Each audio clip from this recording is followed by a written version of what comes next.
Halo semuanya, perkenalkan nama saya Cindy Simanjuntak dengan NIM 123320040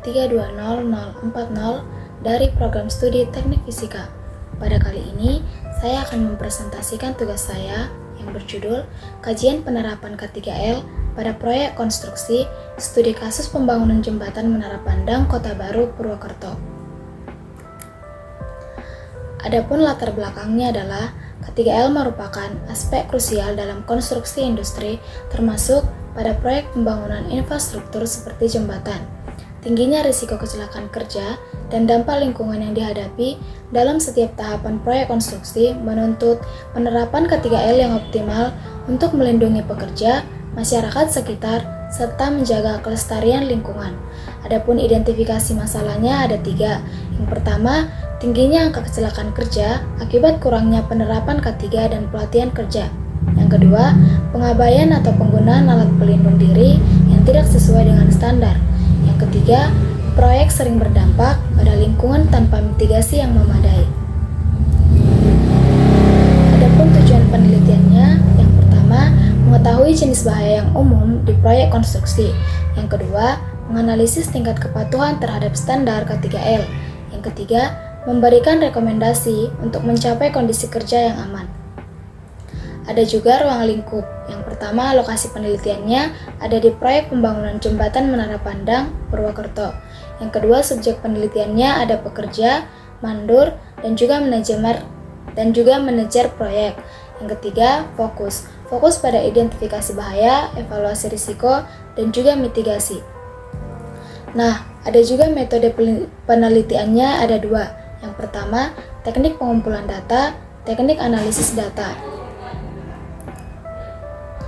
Hasil penelitiannya, yang kami dapat di hasil penelitiannya itu ada 2. Jenis bahaya di proyek konstruksi dan juga data pendukungnya.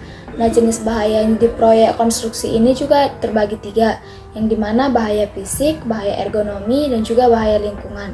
Nah, bahaya fisik ini seperti jatuh dari ketinggian, tersandung material berserakan, dan juga cedera akibat alat berat. Yang kedua, bahaya ergonomi, yang dimana postur kerja tidak ergonomis, pengangkatan beban berlebihan tanpa alat bantu. Yang ketiga, bahaya lingkungan.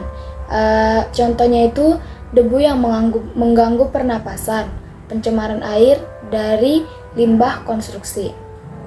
Data pendukungnya itu ada 2. Yang pertama, total kecelakaan yang terjadi ada 8 kasus dalam 6 bulan terakhir. Yang kedua, tingkat kepatuhan terhadap APD, 70% pekerja menggunakan APD secara lengkap.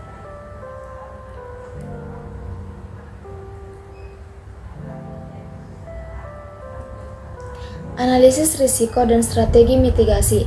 Analisis risikonya ada aktivitas, bahaya, dan juga tingkat risiko. Yang pertama, pemasangan besi. Bahayanya itu jatuh dari ketinggian, tingkat risikonya tinggi. Nah, yang kedua itu ada pengangkutan material. Bahayanya cedera otot, tingkat risikonya sedang. Yang ketiga ada pengecoran beton. Bahayanya itu paparan bahan kimia, tingkat risikonya rendah.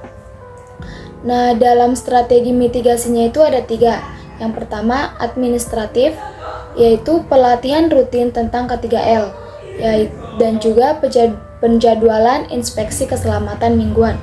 Yang kedua ada teknis, yaitu penggunaan scaffolding yang sesuai dengan standar, penempatan material di tempat aman. Yang ketiga ada APD wajib, yang dimana contohnya itu helm, rompi, sarung tangan, dan juga sepatu keselamatan. Kesimpulan penelitian yang didapat ada 3. Yang pertama, bahaya yang dominan jatuh dari ketinggian dan postur kerja yang tidak ergonomis. Yang kedua, tingkat keselamatan masih terdapat pelanggaran, terutama dalam penggunaan APD. Yang ketiga, efektivitas strategi, yang dimana peningkatan pengawasan dan pelatihan memberikan dampak positif pada kepatuhan K3L. Jadi yang kita dapat, penerapan K3L sangat bermanfaat untuk mengurangi angka kecelakaan kerja, meningkatkan produktivitas pekerja, dan juga mendukung keberlanjutan pada proyek dengan lingkungan yang aman. Referensi jurnal yang saya ambil ada di slide ini, bisa dibaca sendiri. Sekian presentasi saya pada kali ini. Saya mohon maaf.